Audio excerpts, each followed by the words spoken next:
अब तक हुई जांच में क्या सामने आया है कि संसद में घुसने और फिर दहशत फैलाने की योजना कई महीने पहले तैयार की जा रही थी। सभी आरोपी एक दूसरे को पहले से जानते थे। अब हम आपको बताने जा रहे हैं कि आखिर कैसे ये एक दूसरे के संपर्क में आए, कैसे जान पहचान हुई। एक एक पॉइंट ध्यान से समझिएगा। सोशल मीडिया पर इनकी जान पहचान होती है। ये जितने भी आरोपी हैं उनकी Facebook page Bhagat Singh fan club से ये आरोपी जुड़े हुए थे।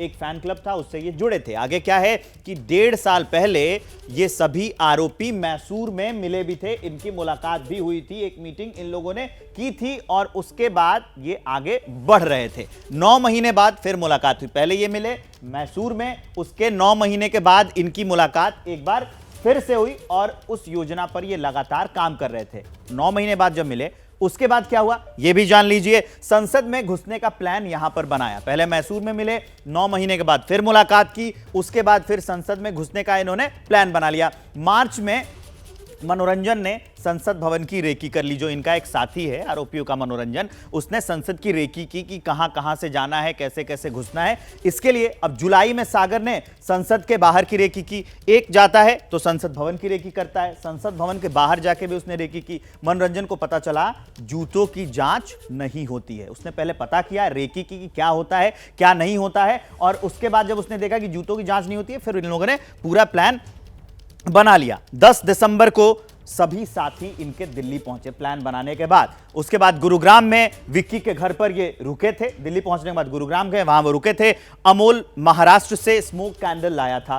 पूरी प्लानिंग थी कौन स्मोक कैंडल लाएगा और कौन क्या करेगा। 13 दिसंबर को सागर ने संसद का पास लिया, संसद का पास उसको मिल गया। उसके बाद क्या होता है, इंडिया गेट पर स्मोक कैंडल बांटी गई। जो ले आया था अमोल, उनका दोस्त जो था, सबको बांट दी गई और संसद भवन में दाखिल सागर और मनोरंजन हुए। वहां पर प्लान तैयार करके दर्शक दीर्घा से कूद गए सागर। स्मोक कैंडल के जरिए अब इन लोगों ने प्रदर्शन किया। तो ये पूरा हमने आपको समझाया कि कैसे वो मिले, कैसे मुलाकात हुई, कैसे प्लान बना और कैसे उन्होंने इस घटना को अंजाम दिया। रेकी करने के बाद, साजिश की इस पूरी टाइमलाइन के बाद जो कुछ भी हुआ, पूरे देश ने नहीं बल्कि पूरी दुनिया ने यह देखा।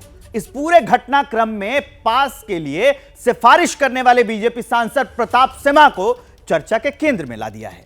इस पूरे घटनाक्रम, आरोपियों के बीजेपी से कनेक्शन पर सियासत ने आसमान पकड़ लिया है। गूंगी बहरी सरकार को जगाने के लिए वो नौजवान लोकसभा में कूद गए।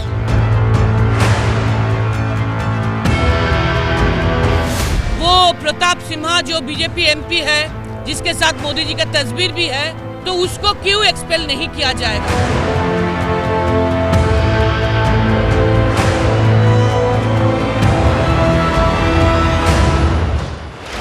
13 दिसंबर संसद में हुआ स्मोक कांड सियासत में बयान का बवंडर लेकर आया है। अगर सवाल पूछे जाए तो तुरंत बहिष्कार, ये क्या चलते हैं, ये ठीक नहीं। सदन के अंदर प्रधानमंत्री को आना चाहिए था। जहां सिंगल रखने वाले प्रधानमंत्री ये नया सदन बड़ी धूमधाम से उद्घाटन किए थे, उनको तो आना चाहिए था ना। तो हमारा तो मांग यही है, ज्यादा तो कुछ नहीं। चर्चा चाहते हैं, सदन में हिस्सा लेना चाहता है। और आप शुरू के दिन से आज तक आप देखते जाओ कि हम लोग पूरा सहयोग किया या नहीं। रिकॉर्ड ये बताएंगे पूरा सहयोग हम लोग किए थे। अमित शाह जांच कर रहे हैं, करवा रहे हैं, परत दर परत खुल रहा है। सबके चेहरे बेनकाब होंगे।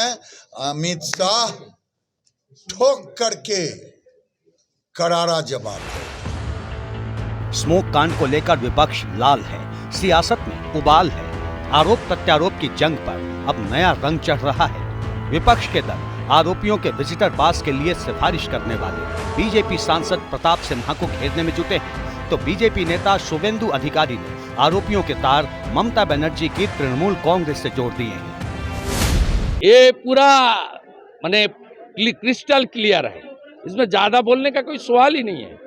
लोलितजा is a functionaries of TMC youth wings, he is closely associate with TMC माने रैंक एंड फाइल। विपक्षी दलों की मांग है कि संसद में घुसपैठ के मुद्दे पर गृह मंत्री अमित शाह सदन में बयान दें। लेकिन घटना के चौथे दिन भी गृह मंत्री अमित शाह ने जवाब नहीं दिया तो विपक्षी दलों ने हमले और तेज कर दिए।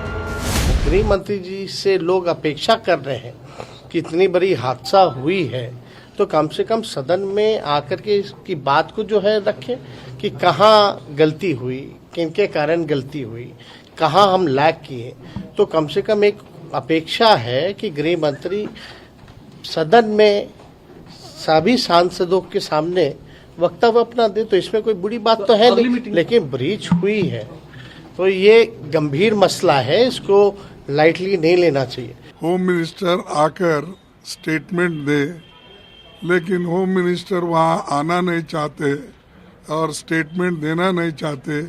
क्यों हुआ, कैसा हुआ, क्या कारण है, इसके बारे में कोई बताना भी नहीं चाहते हैं। लेकिन आपके टीवी शो में जाकर घंटों से बैठते हैं, लेकिन 5 मिनट का स्टेटमेंट हाउस में आकर देकर क्लैरिफाई करके हाउस चलाने के लिए वो तैयार नहीं है। गृह मंत्री अमित शाह से जवाब इसलिए भी मांगा जा रहा है क्योंकि देश की संसद को सबसे ज्यादा सुरक्षित स्थलों में गिना जाता है। संसद की सुरक्षा के लिए अलग से फोर्स का गठन किया गया है। पार्लियामेंट सिक्योरिटी फोर्स के पास आंतरिक सुरक्षा की जिम्मेदारी है। सत्र के दौरान सीआरपीएफ, दिल्ली पुलिस और आईटीबीपी के जवान भी तैनात रहते हैं। एनएसजी और एसपीजी जैसी सुरक्षा एजेंसियों की नजर भी संसद पर रहती है। ऐसे में संसद के सुरक्षा घेरे को तोड़कर सदन तक पहुंच जाना अपने आप में सवाल खड़े करता है। यही सवाल अब विपक्ष की ओर से पूछा जा रहा है। सदन को धुएं से भर देते हैं और वो तब होता है जब ये देश 22वीं बरसी मना रहा था, सदन पर अटैक की और अश्रुपूरित श्रद्धांजलि दे रहा था उन लोगों को जिन्होंने सदन की हिफाजत में अपनी जान का बलिदान दिया, और ये कह रहे हैं कि इस पर हम राजनीति कर रहे हैं। किस बात का इंतजार करें, क्योंकि अनहोनी हो जाती। ईश्वर की कृपा थी कि कोई अनहोनी हुई नहीं, लेकिन इस तरह की जो सेंधमारी सुरक्षा में हुई वो सरकार की विफलता दिखाती है। और अपनी विफलता को छिपाने के लिए आप विपक्ष को ब्लेम करिएगा, अपनी सुरक्षा की विफलता को छुपाने के लिए आप विपक्ष के सांसद को निलंबित करिएगा, लेकिन अपने एमपी के खिलाफ कोई कार्रवाई नहीं करिएगा जिसके चलते वो लोग अंदर आए। अगर अनहोनी हो जाती तो राष्ट्रीय सुरक्षा के साथ तो दगा आपके एमपी ने किया, उसका निलंबन नहीं, उसका निष्कासन होना चाहिए। डिप्यूटी स्पीकर कहाँ हैं भाई साहब? कोई बीजेपी से पूछे, नहीं अपॉइंट किए हैं। जॉइंट सेक्रेटरी कौन है जो पार्लियामेंट की सुरक्षा के जिम्मेदार हैं? अपॉइंट नहीं किए गए हैं। कोई बीजेपी से पूछे। आधे से ज़्यादा सुरक्षाकर्मी काम पे हैं, आधों की वैकेंसी है, क्यों एम्प्लॉय नहीं हुए? वो कोई केंद्र सरकार से पूछे। और मैं पूछ रही हूँ, लोकसभा सेक्रेटेरिएट किसके अंदर आता है? क्या होम मिनिस्ट्री इसकी जिम्मेदार नहीं है? होम मिनिस्ट्री इसकी जिम्मेदारी नहीं लेगी? अगर नहीं भी ले, जवाबदेही तो लेगी, जवाब तो देगी जनता को कि क्या कमियां हुई हैं। तो उन सब से भागने के लिए आप ये सारे, और इनसे कनेक्टेड हैं, उनसे कनेक्टेड है, ये उनके कारण है, वो उनके कारण है। आप कारण छोड़िए, कनेक्शन छोड़िए। साइन किया था बीजेपी एमपी ने और सिक्योरिटी की जिम्मेदारी थी सरकार की। हालांकि स्मोक कांड को लेकर विपक्ष के नेता जिस तरह का नैरेटिव सेट करने की कोशिश कर रहे हैं, उसने नई बहस को जन्म दे दिया है।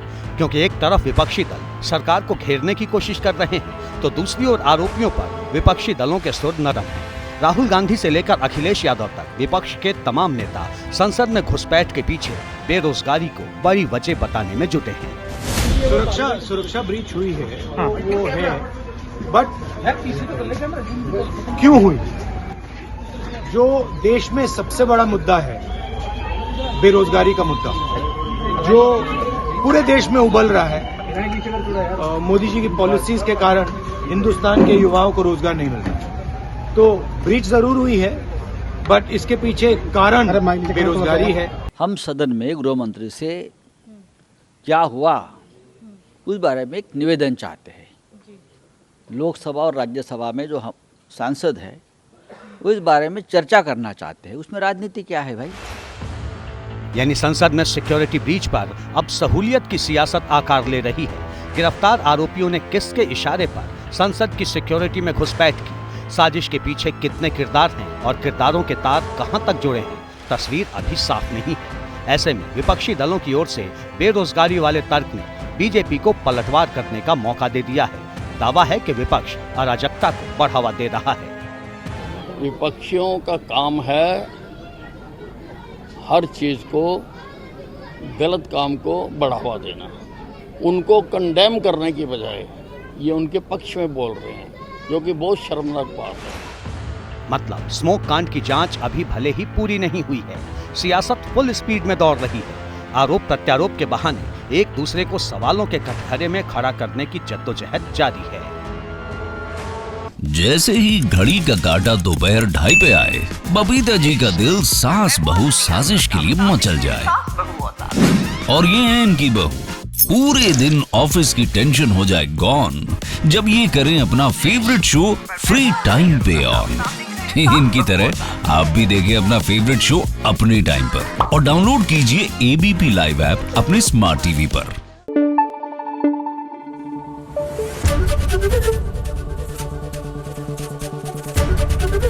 एबीपी न्यूज आपको रखे आगे।